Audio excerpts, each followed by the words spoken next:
War అకాడమీకి స్వాగతం. UPSC, TGPSC, APPSC మరియు అన్ని ప్రభుత్వ పరీక్షల తయారీకి మీ నమ్మకమైన గమ్యం. నమస్కారం. ఇవాల్టి మన చర్చకు స్వాగతం. ఈ మధ్య వార్తల్లో ఒక నంబర్ తెగ తిరుగుతోంది. 2025-26 ఆర్థిక సంవత్సరానికి భారత నిజ జీడీపీ వృద్ధి రేటు 7.4% ఉంటుందని అంచనా. వినడానికి చాలా బాగుంది కదా. దేశం దూసుకుపోతోందనిపిస్తుంది. కాని ఇక్కడే ఒక పెద్ద ట్విస్ట్ ఉంది. మనం ఇంత గొప్ప విజయాన్ని సాధిస్తున్నామని చెప్పుకుంటున్న టైంలోనే ఆ విజయాన్ని కొల్చే పద్ధతినే మార్చేయడానికి సిద్ధమవుతున్నాం. అంటే ఇన్నాళ్లు మనం వాడిన జీడీపీ అనే స్కేల్ను పక్కన పెట్టి ఎన్డీపీ అనే కొత్త స్కేల్ను తీసుకురాబోతున్నాం. ఇది చాలా ఆసక్తికరమైన విషయం. ఒకవైపు మనం ప్రపంచంలోనే అత్యంత వేగంగా అభివృద్ధి చెందుతున్న ఆర్థిక వ్యవస్థ అని చెప్పుకుంటున్నాం. మరోవైపు ఆ అభివృద్ధిని లెక్కించే పద్ధతే సరిగ్గా లేదని అంటున్నాం. ఇది కొంచెం విచిత్రంగా అనిపించొచ్చు. సరిగ్గా అదే నా పాయింట్. ఎందుకిలా? ప్రపంచమంతా వాడే జీడీపీని మనం ఎందుకు పక్కన పెట్టాలనుకుంటున్నాం? అసలు ఆ 7.4% అనే అద్భుతమైన నంబర్ వెనుక మనం చూడలేని కథ ఏమైనా ఉందా? ఈ జీడీపీ అనే డిటెక్టివ్ మనకు కొన్ని నిజాలు చెబుతూ మరెన్నో కీలకమైన విషయాలను దాచేస్తోందా? ఈరోజు మనం ఈ ఆర్థిక రహస్యాన్ని కొంచెం లోతుగా చూద్దాం.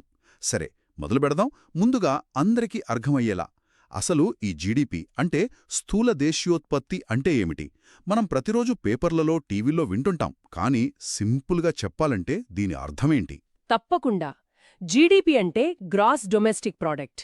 సింపుల్గా చెప్పాలంటే ఒక సంవత్సర కాలంలో మన దేశ సరిహద్దుల లోపల తయారైన అన్ని వస్తువులు, అందించిన అన్ని సేవల మొత్తం విలువనమాట. ఇందులో మనం కొనే కార్ల నుండి మనం తాగే కాఫీ వరకు, డాక్టర్ కన్సల్టేషన్ నుండి సాఫ్ట్వేర్ సేవల వరకు అన్నీ ఉంటాయి. అయితే ఇందులో 2 రకాలుంటాయి. ఒకటి నామమాత్రపు జీడీపీ, అంటే నామినల్ జీడీపీ. ఇది ఆ సంవత్సరంలోని ధరల ప్రకారం లెక్కిస్తారు. అంటే ద్రవ్యోల్బణం, అంటే ధరల పెరుగుదలను కూడా కలుపుకొని చూపిస్తుంది. అవును. కాని అసలైన పెరుగుదలను తెలుసుకోవాలంటే మనం నిజ జీడీపీ అంటే రియల్ జీడీపీని చూడాలి. ఇది ద్రవ్యోల్బణాన్ని తీసివేసి వాస్తవంగా ఉత్పత్తి ఎంత పెరిగిందో మాత్రమే చూపిస్తుంది. అందుకే ఆర్థికవేత్తలు దేశాల మధ్య వృద్ధిని పోల్చడానికి ఎప్పుడూ రియల్ జీడీపీనే వాడతారు కదా.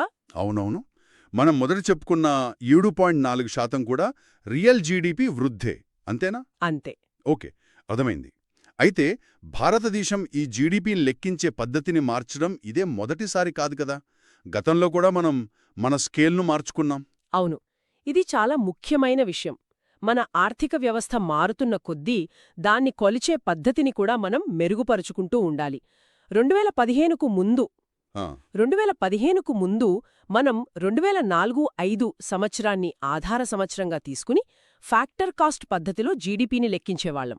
ఫ్యాక్టర్ కాస్ట్ అంటే ఒక వస్తువు ఫ్యాక్టరీ నుండి బయటకొచ్చినప్పుడు దాని ధర ఎంత అనే దానిమీద దృష్టి పెట్టేవాళ్లు. అవును, సరిగ్గా అదే. కానీ 2015లో ఒక పెద్ద మార్పొచ్చింది. అవును. అప్పుడు ఆధార సంవత్సరాన్ని 2011-12కి మార్చడమే కాకుండా ఫ్యాక్టర్ కాస్ట్ నుండి మార్కెట్ ధరల పద్ధతికి మారాం. అంటే ఫ్యాక్టరీ ధరతో పాటు పన్నులు, సబ్సిడీలు. అవును. ప్రభుత్వం వేసే పన్నులను కలిపి సబ్సిడీలని తీసివేసి చివరికి వినియోగదారుడు ఎంత చెల్లిస్తున్నాడో ఆ ధరను లెక్కలోకి తీసుకుంటున్నాం. అంతేకాకుండా అప్పటివరకు పెద్దగా లెక్కలోకి రాని కార్పొరేట్ రంగంలోని కొత్త కార్యకలాపాలను, ఆర్థిక సేవలను కూడా చేర్చారు. ఇప్పుడు మళ్ళీ బేస్ ఇయర్ మార్చే ప్రయత్నం జరుగుతోందంటున్నారు. అవును. ఇప్పుడు మళ్లీ ఆధార సంవత్సరాన్ని 2022-23కి మార్చే ప్రక్రియ జరుగుతోంది. దీని కొత్త లెక్కలు బహుశా 2027లో రావచ్చు. ఇక్కడే అసలు కథ మొదలవుతోంది. అంటే ఆ 7.4% అంకె చూసి మనం మురిసిపోతున్నాం. కానీ ఆ అంకె వెనక కొన్ని చేదు నిజాలు దాగి ఉన్నాయి.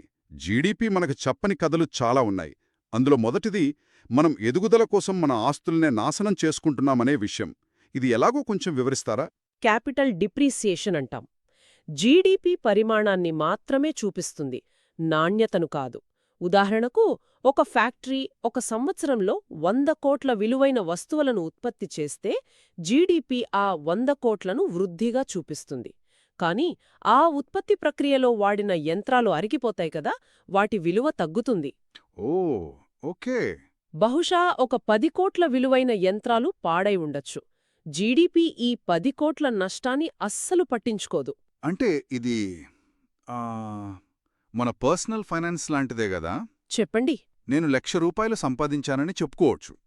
కానీ ఆ సంపాదన కోసం నా ఆరోగ్యాన్ని, నా బైకును పాడు చేసుకుంటే, ఆ నష్టాన్ని లెక్కలోకి తీసుకోపోతే అసలు లాభం ఏముంటుంది? దేశానికి కూడా ఇదే వర్తిస్తుందన్నమాట. ఖచ్చితంగా మీరు చెప్పిన పోలిక అద్భుతంగా ఉంది. మనం సంపాదిస్తున్న డబ్బును మాత్రమే చూస్తున్నాం, కానీ ఆ సంపాదన కోసం మన ఆస్తుల విలువ ఎంత తగ్గుతుందో చూడటం లేదు. ఇది జీడీపీ చెప్పే మొదటి అబద్ధం. ఇక రెండో అతిపెద్ద అబద్ధం పర్యావరణానికి సంబంధించినది. దీని గురించి నేను ఆలోచిస్తున్నాను. ఒకవేళ ఒక కంపెనీ ఒక అడవిని నరికి కలప అమ్మి 100 కోట్లు సంపాదిస్తే అది జీడీపీలో పాజిటివ్గా కనిపిస్తుంది. కానీ పర్యావరణానికి జరిగిన నష్టం, భవిష్యత్ తరాలకు మనం మిగిల్చిన నష్టం, అది ఎక్కడ లెక్కలోకొస్తుంది? ఎక్కడా రాదు. అదే జీడీపీలోని అతిపెద్ద విషాదం. అడవులను నరికినా, నదులను కలుషితం చేసినా, గాలిని పాడుచేసినా జీడీపీ వాటన్నిటినీ ఆర్థిక కార్యకలాపాలుగానే చూస్తుంది. అంతేకాదు, ఆ కాలుష్యాన్ని శుభ్రం చేయడానికి మనం మళ్లీ కోట్లు ఖర్చు చేస్తే ఆ ఖర్చును కూడా జీడీపీ వృద్ధిగానే లెక్కిస్తుంది. ఇది ఎంత విచిత్రమో చూడండి. నాకొక ఉదాహరణ గుర్తొస్తుంది.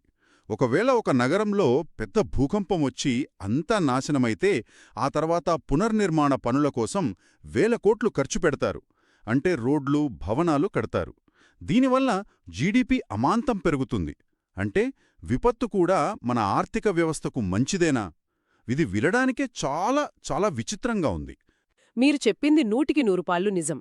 దీన్నే ఆర్థికవేత్తలు బ్రోకెన్ విండో ఫ్యాలసీ అంటారు. అంటే పగిలిన కిటికీ అద్దం సిద్ధాంతం. ఒక అద్దం పగిలితే దాన్ని బాగుచేయడానికి అయ్యే ఖర్చు వల్ల గాజు పరిశ్రమకు పని దొరుకుతుంది, కాని సమాజానికి నికరంగా ఉరిగిందేమీ లేదు. మనం నష్టాన్ని పూడ్చడానికి చేసే ఖర్చును కూడా వృద్ధిగా చూపించడం జీడీపీ యొక్క అతిపెద్ద వైఫల్యాలలో ఒకటి. దీనికి తోడు జీడీపీకి కనిపించని మరో పెద్ద ప్రపంచముంది. అదే చెల్లించని పని, అన్పెయిడ్ వర్క్. మన ఇళ్లలో మహిళలు చేసే వంట, ఇంటి పని, పిల్లల పెంపకం, వృద్ధుల సంరక్షణ, వీటికి ఎలాంటి ద్రవ్య విలువ కట్టరు. ఇది మన జీడీపీ లెక్కల్లోకే రాదు. ఇది ఎంత పెద్ద భాగమంటే కొన్ని అంచనాల ప్రకారం ఇది మన జీడీపీలో దాదాపు 30–40% వరకు ఉండొచ్చు. నమ్మలేకుండా ఉంది. అవును, ఇది సమాజానికి పునాదిలాంటిది, కాని ఆర్థిక లెక్కల్లో దీనికి స్థానం లేదు. ఇక చివరిగా జీడీపీ చెప్పని మరో ముఖ్యమైన కథ ఆదాయ అసమానతలు, ఇన్కమ్ డిస్ట్రిబ్యూషన్. ఒక దేశ జీడీపీ 10% పెరిగిందనుకుందాం, అది గొప్ప విషయమే. కాని ఆ పెరిగిన సంపదంతా జనాభాలో కేవలం 1% మందికే చేరితే, మిగిలిన 99% మంది పరిస్థితి మెరుగుపడకపోతే? అవును, జీడీపీ ఈ అసమానతలను అసలు చూపించదు. అది కేవలం మొత్తం పైని మాత్రమే చూపిస్తుంది, లోపలున్న అసమాన పంపిణీని దాచేస్తుంది. నామమాత్రపు జీడీపీ ప్రకారం భారతదేశం అంటే సుమారు $4.18 ట్రిలియన్ ఇప్పుడు జపాన్ను దాటేసి ప్రపంచంలో 4వ అతిపెద్ద ఆర్థిక వ్యవస్థగా మారింది. ఇది వినడానికి చాలా గర్వంగా ఉంటుంది. కానీ తలసరి జీడీపీ అంటే ఒక్కో వ్యక్తి సగటు ఆదాయం చూస్తే జపాన్లో అది సుమారు $32,000, మన దేశంలో కేవలం $2,700. ఈ తేడా చూస్తే అసలు కథేంటో అర్థమవుతోంది. ఆర్థిక వ్యవస్థ పరిమాణం వేరు, ప్రజల జీవన ప్రమాణం వేరు. సరిగ్గా చెప్పారు. ఆ తలసరి ఆదాయం కూడా సగటు మాత్రమే. దానిలో కూడా తీవ్రమైన అసమానతలుంటాయి. కాబట్టి జీడీపీ ఒక అసంపూర్ణమైన కథలు మాత్రమే చెబుతోందని స్పష్టమవుతోంది. ఓకే, అంటే జీడీపీ యొక్క పాత కళ్ళజోడు లాంటిదన్నమాట. కొన్ని విషయాలు చూపిస్తోంది, కానీ చాలా వరకు మసకగానే ఉంటుంది. కొన్ని ముఖ్యమైన విషయాలైతే అస్సలు చూపించదు.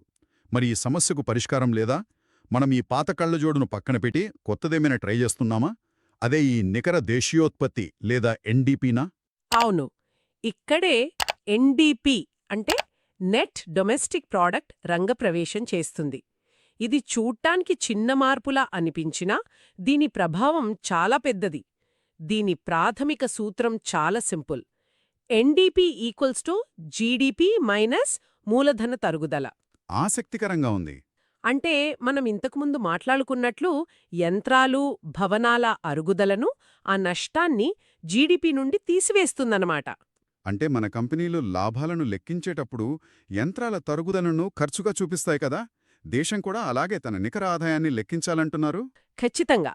ఇది ఒక ఆర్థిక వ్యవస్థ యొక్క నికర అంటే వాస్తవంగా మనకు మిగిలిన సంపదను చూపిస్తుంది. అయితే అసలు విప్లవాత్మకమైన మార్పు ఇక్కడితో ఆగదు. ఐక్యరాజ్య సమితి యొక్క కొత్త ఫ్రేమ్వర్క్ SNA 2025 ప్రకారం ఈ ఫార్ములా మరింత ముందుకు వెళ్తుంది. కొత్త ఫార్ములా ఇలా ఉంటుంది: NDP equals to GDP minus స్థిర మూలధన తరుగుదల ప్లస్ సహజ వనరుల క్షీణత. వావ్! ఒక్క నిమిషం. సహజ వనరుల క్షీణత అంటే మనం తవ్వేసే బొగ్గు, ఖనిజాలు, నరికేసే అడవుల విలువను కూడా నష్టంగా లెక్కించబోతున్నామా? అంటే పర్యావరణ నష్టానికి ఒక అధికారిక ధర కడుతున్నామన్నమాట. ఇది చాలా చాలా పెద్ద మార్పు కదా? ఇది కేవలం పెద్ద మార్పు కాదు, ఇదొక తాత్విక మార్పు, ఒక ఫిలసాఫికల్ షిఫ్ట్. ఇది మనల్ని ఒక ప్రాథమిక ప్రశ్న అడుగుతుంది: మనం నిజంగా ధనవంతులమవుతున్నామా, లేక మన ఆస్తులను, అంటే మానవ నిర్మిత మరియు సహజమైనవి రెండింటినీ అమ్ముకుని స్వల్పకాలిక ఆదాయాన్ని సృష్టిస్తున్నామా? ఆ ప్రశ్నకు సమాధానం కనుగొనడంలో ఎన్డీపీ సహాయపడుతుంది. అవును, ఇది దీర్ఘకాలిక ప్రణాళిక, ఆర్థిక సుస్థిరత మరియు తరతరాల మధ్య సమానత్వం గురించి ఆలోచించేలా చేస్తుంది. మనం మన భవిష్యత్ తరాల వనరులను వాడేసుకుని ఈరోజు వృద్ధి సాధిస్తున్నామా అనే స్పృహను కలిగిస్తుంది. అంటే ఇది కేవలం వృద్ధిని మాత్రమే కాకుండా నిలకడైన సస్టైనబుల్ వృద్ధిని కొలవడం లాంటిది. మనం పర్యావరణాన్ని నాశనం చేసి సాధించే వృద్ధి నిజమైన వృద్ధి కాదని చెప్పడం లాంటిది. అయితే ఈ మార్పు కేవలం భారతదేశం తీసుకున్న చొరవ మాత్రమే కాదు కదా, ఇదొక గ్లోబల్ ఫ్రేమ్వర్క్లో భాగమనిపిస్తుంది. నిజమే, ఇది ఐక్యరాజ్యసమితి యొక్క సిస్టమ్ ఆఫ్ నేషనల్ అకౌంట్స్ అంటే SNA 2025లో భాగం. ఇదొక అంతర్జాతీయ ఫ్రేమ్వర్క్. దీనిపై ప్రపంచవ్యాప్తంగా ఆర్థికవేత్తలు, గణాంక నిపుణులు కలిసి పనిచేస్తున్నారు. దీని ప్రధాన లక్ష్యం జీడీపీని దాటి ఆలోచించడం, కేవలం ఉత్పత్తి సంఖ్యలకే పరిమితం కాకుండా ఆర్థిక వ్యవస్థ యొక్క విస్తృత చిత్రాన్ని, ప్రజల శ్రేయస్సును చూడటం. ఈ SNA 2025 ఇంకా ఏ మార్పులను సూచిస్తోంది? ఈ కొత్త ఫ్రేమ్వర్క్లో ఇంకా ఏ ఆసక్తికరమైన అంశాలున్నాయి? ఇందులో చాలా ఉన్నాయి. మొదటిది మనమిప్పుడే చర్చించుకున్న సహజ మూలధనాన్ని లెక్కించడం. అంటే ఖనిజాలు, బొగ్గు, చమురు వంటివి తవ్వే కొద్దీ దేశ సంపద తగ్గుతున్నట్లు లెక్కించడం. అదే సమయంలో సౌరశక్తి, పవనశక్తి వంటి పునరుత్పాదక ఇంధన వనరులను దేశానికి ఆస్తులుగా గుర్తించడం లాంటివా? అవును, ఇది పర్యావరణాన్ని పరిరక్షించే దిశగా దేశాలను ప్రోత్సహిస్తుంది. ఇది పాలసీ మేకింగ్ను పూర్తిగా మార్చేయగలదు. ఇకపై ప్రభుత్వాలు కేవలం పరిశ్రమల స్థాపన గురించే కాకుండా పర్యావరణ పరిరక్షణను కూడా ఒక ఆర్థిక లక్ష్యంగా చూడాల్సి వస్తుంది. అవును, రెండవ ముఖ్యమైన మార్పు ఆదాయ పంపిణీకి సంబంధించిన ఖాతాలు, డిస్ట్రిబ్యూషనల్ అకౌంట్స్. అంటే జాతీయ ఆదాయం వివిధ వర్గాల ప్రజలకు, అంటే ధనవంతులకు, మధ్యతరగతికి, పేదవారికి ఎలా పంపిణీ చేయబడిందో చూపించే ప్రత్యేక లెక్కలను పరిచయం చేయాలని సూచిస్తోంది. అంటే భవిష్యత్తులో మన జాతీయ ఖాతాలలోనే ధనికులు, పేదల మధ్య అంతరం ఎంత ఉందో అధికారికంగా ఒక నెంబర్ రూపంలో చూడగలమన్నమాట. ఇది విధాన రూపకల్పనకు ఒక విప్లవాత్మక మార్పవుతుంది. ఎందుకంటే సమస్య ఎక్కడుందో తెలిస్తేనే గదా పరిష్కారం కనుగొనగలం. సరిగ్గా. చివరగా మనమింతకుముందు చర్చించిన చెల్లించని గృహ సంరక్షణ పనులను కూడా శాటిలైట్ అకౌంట్స్ అనే విస్తృత ఖాతాలలో చేర్చాలని ఇది ప్రతిపాదిస్తోంది. ఇది నేరుగా ఎన్డీపీలో కలవకపోయినా దాని ప్రాముఖ్యతను అధికారికంగా గుర్తిస్తుంది అన్నమాట. అవును, మొత్తం మీద ఈ ఫ్రేమ్వర్క్ ఆర్థిక వృద్ధిని, ఈక్విటీ, పర్యావరణ సమతుల్యత మరియు సమ్మిళితత్వంతో ముడిపెడుతుంది. మొత్తం మీద ఈ చర్చను ముగుద్దాం. మనం 7.4% బలమైన జీడీపీ వృద్ధి సంఖ్యతో ప్రారంభించాం. అది నిస్సందేహంగా శుభవార్తే. కాని దాని వెనుక ఉన్న అసలు పెద్ద కథ ఆలోచనా విధానంలో వస్తున్న మార్పు. మనం కేవలం ఉత్పత్తిని కొలవడం నుండి మరింత సూక్ష్మమైన, నిలకడైన శ్రేయస్సును కొలవడం వైపు మారుతున్నాం. ఇది కేవలం అంకెలను మార్చడం కాదు, మన ప్రాధాన్యతలను మార్చుకోవడం లాంటిది. దీన్ని మనం ఇలా చూడొచ్చు. ఇది మనం ఎంత వేగంగా ఎదుగుతున్నాం అనే ప్రశ్న నుండి మనం ఎంత నాణ్యతతో, ఎంత సమతుల్యతతో ఎదుగుతున్నాం అనే ప్రశ్నకు మారడం లాంటివి. మన ఆర్థిక కార్యకలాపాల దీర్ఘకాలిక పరిణామాల గురించి లోతుగా ఆలోచించేలా ఇది విధాన రూపకర్తలను, మనలాంటి పౌరులను ప్రేరేపిస్తుంది. మనం కేవలం ఈ సంవత్సరం లేదా వచ్చే త్రైమాసికం గురించి కాకుండా వచ్చే దశాబ్దం, వచ్చే తరం గురించి కూడా ఆలోచించేలా చేస్తుంది. చివరగా శ్రోతల కోసం ఒక ఆలోచింపజేసే ప్రశ్న. మనం సంపదను కొలిచే పద్ధతే మన పర్యావరణానికి, మన ప్రజల నిజమైన శ్రేయస్సుకు అవుతున్న నష్టాన్ని విస్మరిస్తే ఒక దేశం ధనికమైనది అని చెప్పడంలో నిజంగా ఎంత అర్థం ఉంది? మనం జరుపుకుంటున్న ఈ అంకెలు మనం కోల్పోతున్న దేనికోసమైనా చెల్లిస్తున్న వెల కావచ్చు కదా. ఇది కేవలం అంకెల గురించి కాదు, మనం ఒక సమాజంగా దేనికి విలువిస్తామో దాని గురించి.